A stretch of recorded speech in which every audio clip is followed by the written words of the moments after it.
ونشهد أن محمدا عبده ورسوله أرسله بالحق بشيرا ونذيرا بين يدي الساعة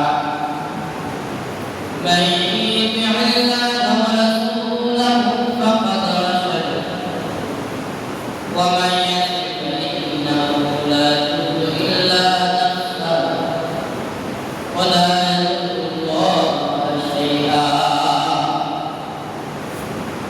أعوذ بالله من الشيطان الرجيم.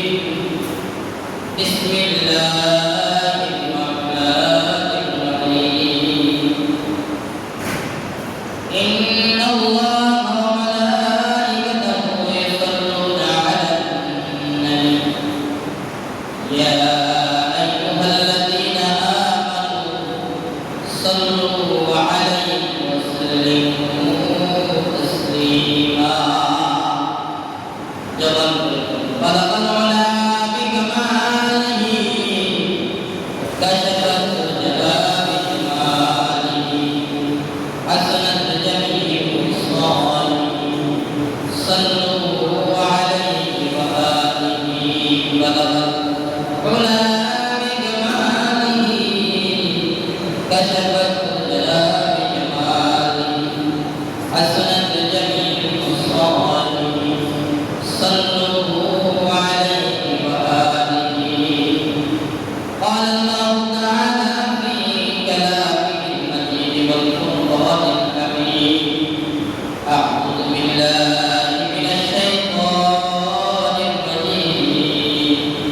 بسم الله الرحمن الرحيم.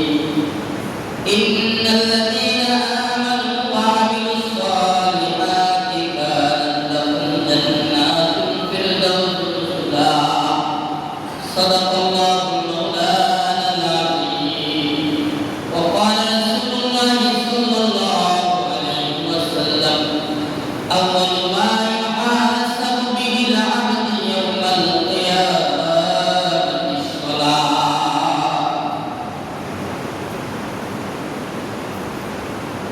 যেদিন তোমার ডাক করিবে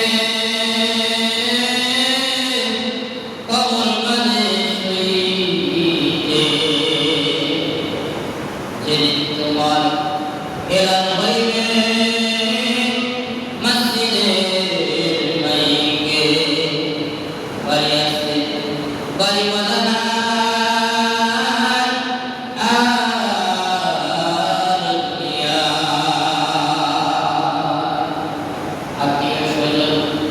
আসিবে দেখিতে তোমার হইলা ভোরের পাতা গরম পানি জাল হইবে গোসলে লাগিয়া। গোসল করায় সাদা মার্কিন কাপড়ের মধ্যে প্যাকেট বানায়া তোমায় দিবে চিরতরে বিদায়। আত্মীয় স্বজন কাঁদিবে তোমারই আমার লাগিয়া, দেখিবে তোমার লাশ মুখের কাপড় সরাইয়া। এলে পানি চোখে জর্জরি, বন্ধু ডাকবে বন্ধু বলে, সন্তান ডাকবে আপু আপু বলে, সন্তান ডাকবে মা মা বলে, জবাব তার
বিভিন্ন কাজের থেকে ফারিগ করে আল্লাহ পাকের হুকুম আদায় করার জন্য আল্লাহ পাকের সবচেয়ে পছন্দনীয় জায়গা হলো কাবা, তারই শাখা হলো মসজিদ। আল্লাহ পাকের পছন্দনীয় স্থানে আল্লাহ তাআলা আপনাকে আমাকে আসার এবং বসার তৌফিক দান করেছেন। এই কারণে বিশ্বজগতের প্রতিপালক মহান রব্বুল আলামিন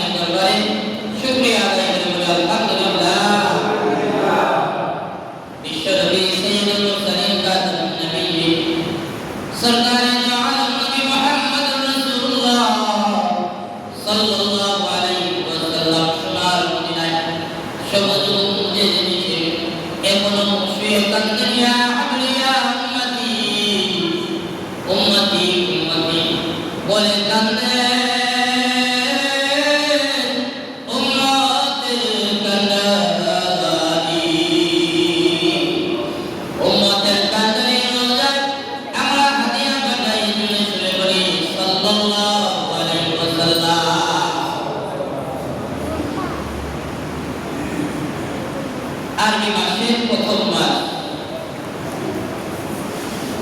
যাকে আমরা মুহররম মাস বলে আখ্যায়িত করি, কেউ আশুরার মাস বলে আখ্যায়িত করে।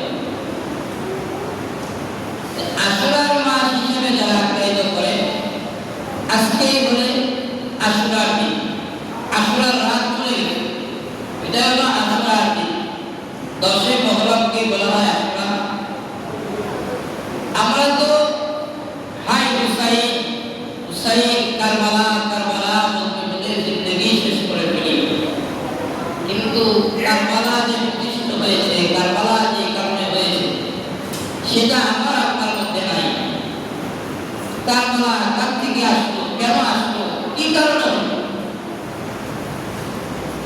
এটা আমরা উপভোগ করি না। শুধু আমরা যে কারবালা এজিদি বাহিনীর যে ঘটনা, আমরা এটা বলে শেষ করে দেব। এই আল্লাহ পাকের বান্দা, কারবালা নয় কারণে তৈরি করা হয় নাই, কারবালা এই কারণে হয় নাই, কারবালা তো প্রতিষ্ঠিত হয়েছে আল্লাহ পাকের হুকুম জিন্দা করার জন্য, আল্লাহ নবীর তরিকা অনুযায়ী হুকুমগুলো বাস্তবায়ন করার জন্য। বলেন সুবহানাল্লাহ। আমরা তো নামাজের ধার ধারি না, রোজার ধার ধারি না, আমরা শুধু মিলাদ মাহফিল নিয়ে ব্যস্ত। ওই কারবালার দিন, মুহররমের দিন, ওই মুহররম মাসে আমি একটু মিলাদ করাইলাম, দুরূদ করাইলাম, আমার কারবালা হাসিল হয়ে গেল। হে আল্লাহ পাকের বান্দা, আপনি এই কাজ করলে আপনার কারবালা হাসিল হবে না। কারবালা প্রতিষ্ঠিত হয়েছে নবীজি সাল্লাল্লাহু আলাইহি ওয়াসাল্লামের রক্তমাখা দিন চিন্তা করার জন্য। বলেন সুবহানাল্লাহ। তাই আমরা তো ব্যস্ত যে মিছিল বললাম, তাজিয়া মিছিল, নামও খুব সুন্দর। তাই বিশ্বাসের সামনে রেখে আমরা একটা মিছিল করলাম, রক্তপাত করলাম, নিজের শরীর থেকে রক্ত ঝরাইলাম, কিন্তু আমি আপনি নামাজ পড়লাম, আপনি রোজা রাখলাম না। এটা কারবালা নয়, এটা মুহররম নয়। মুহররম তো হলো তুমি আল্লাহ দরবারে কিছু প্রার্থনা করো, মুহররম হলো রোজা রাখো, তুমি নামাজ পড়ো, তাসবিহ তাহলিল করো, তুমি আল্লাহর দরবারে কিছু চাও, আল্লাহর দরবারে সওয়াব রিসালি করো, তোমার পূর্বপুরুষের জন্য দোয়া করো, তোমার ভবিষ্যৎ প্রজন্মের জন্য দোয়া করো। তুমি যদি এই কাজগুলো করতে পারো, তাহলে তোমার মুহররম আদায় হয়ে যাবে। বলেন সুবহানাল্লাহ। রোজা রাখি নাই, নামাজ পড়ি নাই, কই মিলাদ মাহফিলে যাবে, এগুলো আছে না? একদল আরেকদল আছে, এগুলো মিছিল নিয়ে, তাজিয়া মিছিল, কই তাজিয়া মিছিল নিয়ে কই ব্যস্ত, কই এক একজন এক এক কাজে ব্যস্ত।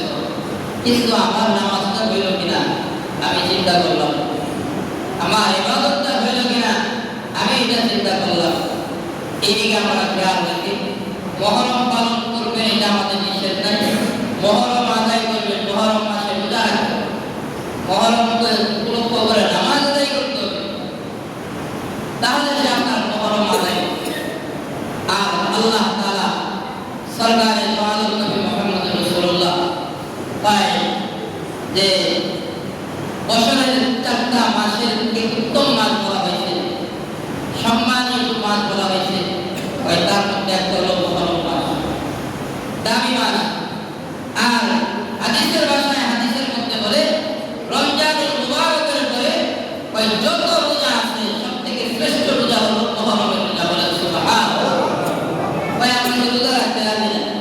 আমাদের মাঝে পুরুষরা নামাজে সফল, মহিলারা হলো রোজায় সফল। সারা দিন মহিলাদেরকে বলবেন সারা বছর রোজা রাখা, হ্যাঁ তারা রাজি আছে।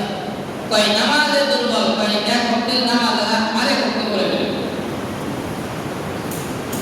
আমাদেরকে রোজা রাখার জন্য পুরুষ আমরা যারা আছি রোজায় দেখেন, আপনি তালাশ করে দেখেন, প্রতি ঘরের মধ্যে মহিলারা প্রায় যারা মুহররম জানে বুঝে, তারা প্রত্যেকে রোজা রাখছে। বলেন সুবহানাল্লাহ।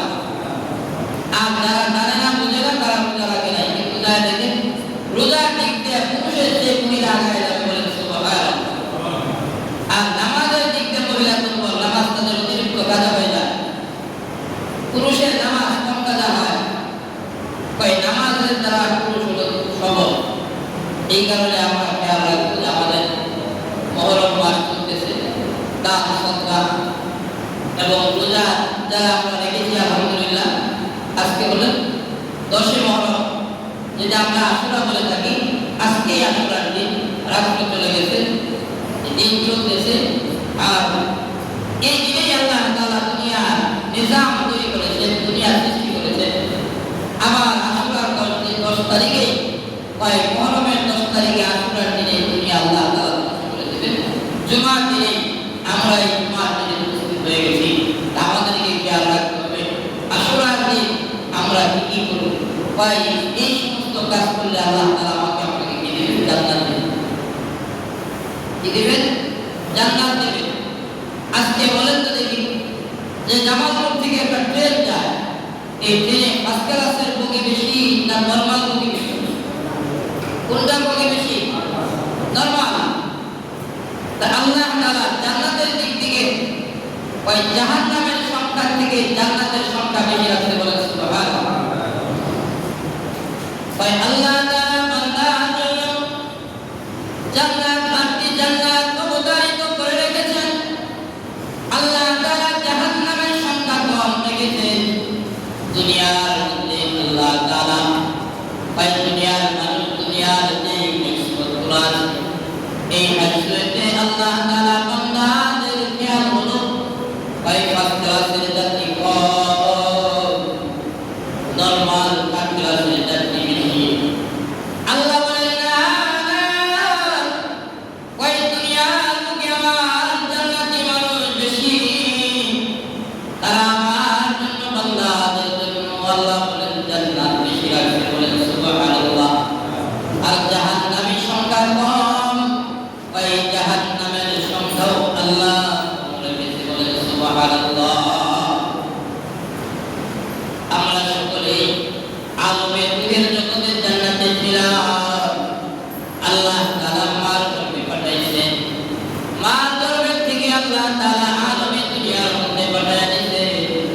দুনিয়ার মধ্যে পাঠায় দিয়ে আল্লাহ তাআলা বলেন, তুমি দুনিয়ার মধ্যে জান্নাতের কামাই করো, জান্নাতের কামাই করে তুমি তারপরে আলমে দুনিয়া থেকে আলমে বরজখ কবরের জগতে চলে যাবা।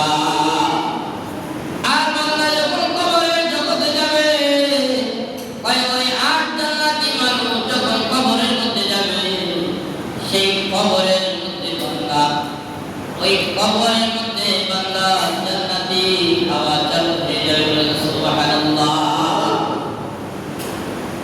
আর তোমাকে ওই কবরের মধ্যে জান্নাত পাইতে গেলে তোমাকে 3টা জিনিসের প্রয়োজন আছে। ওই যেমন তোমাকে একটা ট্রেনে উঠতে গেলে তোমাকে টিকিট ক্রয় করতে হবে, তুমি টিকিটের মধ্যে সিট আছে কিনা। এই সিটটা যদি তোমার থাকে তাহলে নির্দিষ্ট জায়গায় তুমি বসতে পারবা। আর যদি নির্দিষ্ট তোমার টিকিটের মধ্যে সিট নাম্বার না থাকে, এই বান্দা তুমি সিটে বসার অধিকার তোমার নাই। কি বলেন আছে? সিট নাম্বার না থাকলে এক উপায় উঠে যেতে আমার সিট, আরেকখানে যায় বলবে সেও যায় উপায় বিনা আমার সিট উঠে ওই ছেড়ে দিতে বাধ্য। এই আছে আমাদের বান্দা, ওই সিট নাম্বার না নির্ধারিত স্থানে বসতে পারলে না। ওই জান্নাতে যেতে হলে যেরকম ঢাকায় যেতে হলে ট্রেনে অথবা বাড়িতে আপনাকে কিছু সময় ধৈর্য সহকারে বসতে হবে। ধৈর্য সহকারে যদি কিছু সময় বসতে পারে, তাহলে আস্তে আস্তে ঢাকার রাজধানীতে আমি বসতে পারবো। যেমনিভাবে ঢাকায় যাওয়ার জন্য 3টা আপনাকে শর্ত মানতে হবে। 1 নম্বর অর্থ দিয়ে আপনাকে টিকিট ক্রয় করতে হবে। 2 নম্বর সিটে বসতে গেলে সিট নাম্বার থাকতে হবে। 3 নম্বর ঢাকায় ভ্রমণ করতে চাইলে 4 থেকে 5 ঘন্টা সেই আরোহণের মধ্যে, সেই সওয়ারি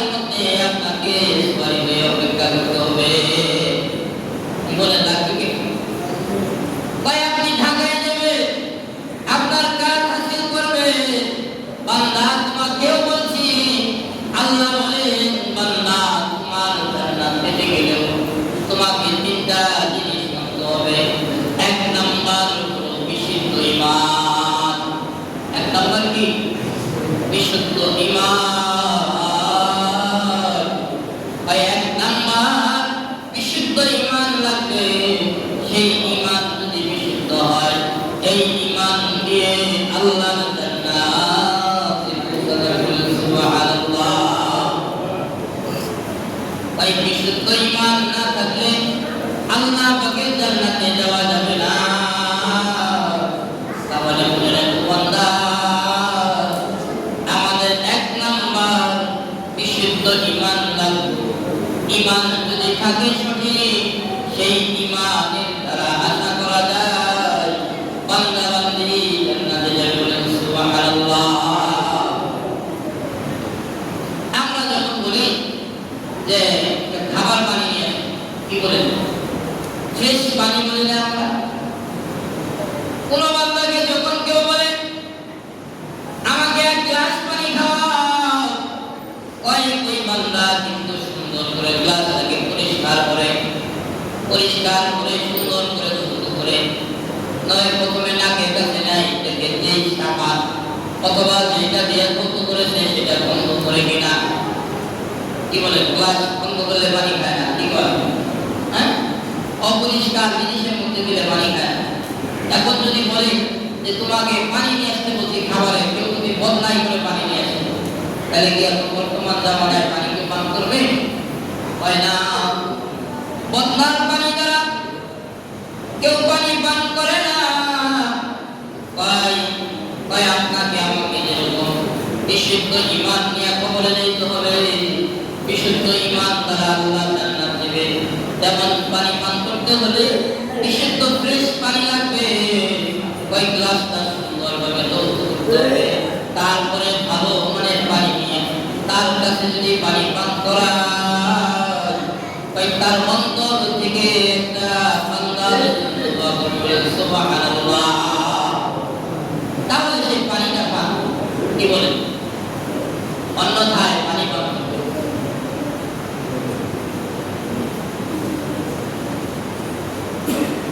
সম্মানিত এলাকাবাসী, নির্ধারিত সময়ের মধ্যে জুমার নামাজ শুরু হয়ে যাবে ইনশাআল্লাহ।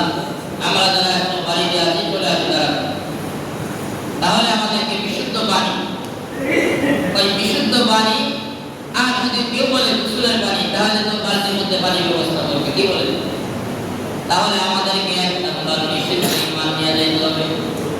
দুই নাম্বার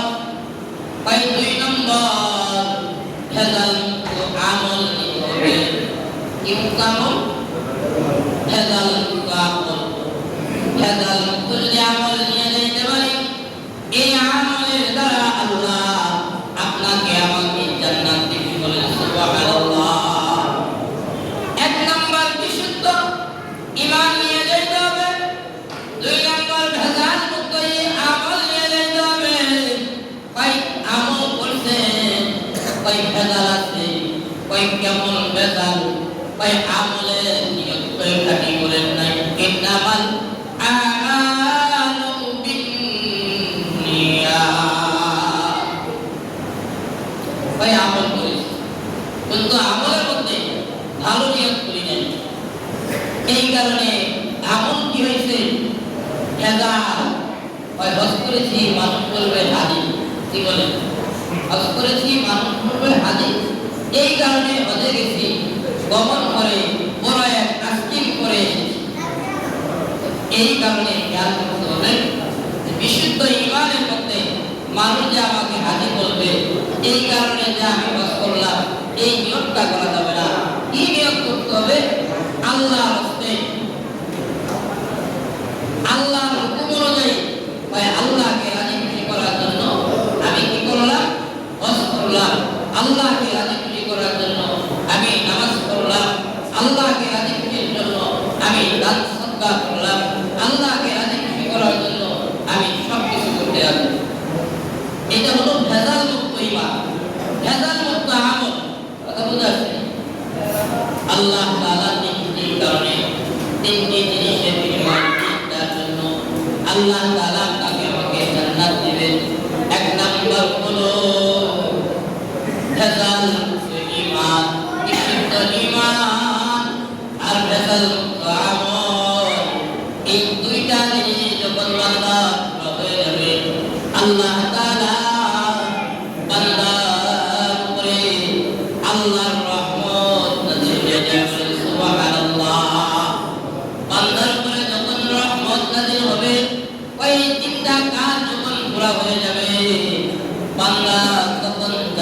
হবে, বলেন সুবহানাল্লাহ। জান্নাতের সংখ্যা প্রথমে বলেছিলাম, জান্নাতের সংখ্যা আল্লাহ রেখেছেন বেশি, আর জাহান্নামের সংখ্যা আল্লাহ রেখেছেন কম। তাই বান্দা যখন তওবা করে ফেলবে, গুনাহ করে ফেলছে, তাই পাহাড় পরিমাণ গুনাহ করে ফেলছে, তাই বান্দা রব্বে কারীমের সামনে যায় যখন বলে, রব্বে কারীম আমি পাপাচার করে ফেলছি, গুনাহ করে ফেলছি, আমার যাওয়ার তোমার রাস্তা নাই, আমার তোমার দরবার নাই, রব্বে কারীম আমি তো আপনার দরবারে হাজির। বান্দা যখন যায় আল্লাহর দরবারে গুনাহর জন্য ফরিয়াদ করবে, আমি তো গুনাহগার, আমি তো নাফরমান, আমি যদি এখন ইন্তেকাল করি মালিক, তুমি তো আমার জন্য জাহান্নাম তৈরি করেছো, আমি তো জাহান্নামের লাকড়ি হইয়া গেছি, মালিক তুমি আমাকে ক্ষমা করে দাও। বান্দাকে আল্লাহ বলবেন, বান্দা তোর নাম জাহান্নামের কথাই লিখে দিয়েছে। আল্লাহর দরবারে বান্দা ফরিয়াদ করবে, মালিক তুমি আমাকে ক্ষমা করে দাও, তোর তো কোনো মাপ নাই। বান্দা বলবে, আমার তো আর কোনো যাওয়ার দরজা নাই। বান্দা যখন জোশের সাথে মালিকের দরবারে ক্ষমা চাইবে, মালিক আল্লাহ বান্দা বান্দির ক্ষমা করে দিবেন, বলেন সুবহানাল্লাহ। এই কারণে আল্লাহ দরবারে বান্দা যদি ক্ষমা চাইতে পারে, ওই বান্দা পৃথিবীর বুকে গুনাহগার বেশি, নেককার কম, ওই ইন্তেকালের আগে যদি বান্দা জাহান্নামের কাতার থেকে নামটা কাটায়া জান্নাতি পরিবেশের মধ্যে জান্নাতি খাতায় যদি নাম লেখায়া দেয়, বান্দা যদি জান্নাত পায় যায়, এত জান্নাতি মানুষ কিভাবে জান্নাতে রাখবে? এই কারণে আল্লাহ জাহান্নামের সংখ্যা কম রেখে জান্নাতের সংখ্যা বেশি রাখতে বলেন সুবহানাল্লাহ। তাই হাসরের মাঠেও আল্লাহ দয়া করবে, বান্দাকে উসিলা করবে, বান্দাকে কিভাবে ক্ষমা করে যায়, কিভাবে মাফ করা যায়, কোন উসিলায় মাফ করা যায়। তাই উসিলায় যদি বান্দা ওই জান্নাতের সংখ্যা বেশি হয়, জাহান্নামের সংখ্যা যদি বেশি কম হয়, তাহলে জান্নাত বেশি দরকার না? ফার্স্ট ক্লাসের লোক যখন বেশি হয়ে যাবে, তখন তো নরমাল বগি সরকার কমায় দিয়ে ফার্স্ট ক্লাস বেশি দিবে। এই কারণে আল্লাহ আগেই জান্নাত বেশি রাখতে বলেন সুবহানাল্লাহ। আর আমরা সকলেই জান্নাতে ছিলাম, আলমের রূহের জগতে আমরা জান্নাতে ছিলাম, আলমে দুনিয়াও আমরা এখন জান্নাতি। যারা মসজিদে আসছেন, কারো গুনাহ নাই, সকল গুনাহ আল্লাহ মসজিদের বাইরে রাখতে বলেন সুবহানাল্লাহ। আর এখান থেকে যারা তওবা করে বের হইতে পারবে, তারাই খাঁটি মুত্তাকি হয়ে যাবে, তাদের আমলটাই ভেজাল মুক্ত আমল হবে, বলেন সুবহানাল্লাহ। এই কারণে আমাদেরকে খেয়াল রাখতে হবে যে আমরা যেন নিজেরা ভালো হতে পারি, ভালো কাজ করতে পারি। নামাজটা যে আমি পড়তে আসলাম, আমার নামাজটা সঠিকভাবে হলো কিনা। এত বড় একটা মাদ্রাসা, এত বড় একটা ছাত্র, আমরা এদেরকে খানার ব্যবস্থা করতেছি, আমরা এদেরকে সব কিছুর ব্যবস্থা করতেছি, কি বলেন এলাকাবাসী করতেছেন না? এই এলাকার কাছ থেকে যদি আপনারা নামাজটা শিখতে না পারেন, নামাজে কেমনে দাঁড়াবেন, কেমনে রুকুতে যাবেন, কেমনে তেলাওয়াত করবেন, এটা যদি এদের কাছ থেকে না শিখতে পারেন, ওই না শিখতে শিখতে একদিন কবরে চলে যাবেন। ওই যায় দেখবেন আপনি তো ওই ভেজাল মুক্ত যে আমল নিয়ে যাইতে গেছে, ওই এই আমলটা আর আপনার হলো না। ওই এই কারণে এই নামাজকে আমাকে শুদ্ধ করতে হবে। ওই নামাজকে শুদ্ধ করার জন্য এক নাম্বার শর্ত হলে আমাকে সঠিকভাবে কোরআন তেলাওয়াত শিখতে হবে। নামাজ শুদ্ধ করা, ওই নামাজের মধ্যে তেলাওয়াত শুদ্ধ করতে হবে। এই দিকে খেয়াল রেখে আজ থেকে প্রতিজ্ঞা করি আমার আমলকে সহি করতে বলেন, আমার আমলকে সহি করতে হবে। আর আমার আমল যদি সহি না হয়, তাহলে আমি তো এই বিশুদ্ধ ঈমান নিয়ে, আমার ভেজাল মুক্ত আমল নিয়ে তো আমি কবরে যেতে পারলাম না। ওই ভেজাল মুক্ত আমলের জন্য আমাকে মাদ্রাসার ছাত্রের কাছে যেতে হবে, মাদ্রাসার হুজুরের কাছে যাইতে হবে, আমাকে শিখতে হবে, জানতে হবে, বুঝতে হবে, এই কাজগুলো আমাকে আমল করতে হবে। কিন্তু আমলে যদি গাড়ি চলে থাকে তাহলে তো আপনি এলেম দ্বারা, এই আমলের দ্বারা জান্নাত পাবেন না। বিশুদ্ধ ঈমান আর নেক আমল হয় ভেজাল মুক্ত আমল, ওই ভেজাল মুক্ত আমল হলো ওইটা যেটা সহি শুদ্ধভাবে আমল হয়। ওই আমলটা করে যেন আমরা কবরে যেতে পারি, সেই তৌফিক আল্লাহ তাআলা আমাদের সকলকে দান করুন।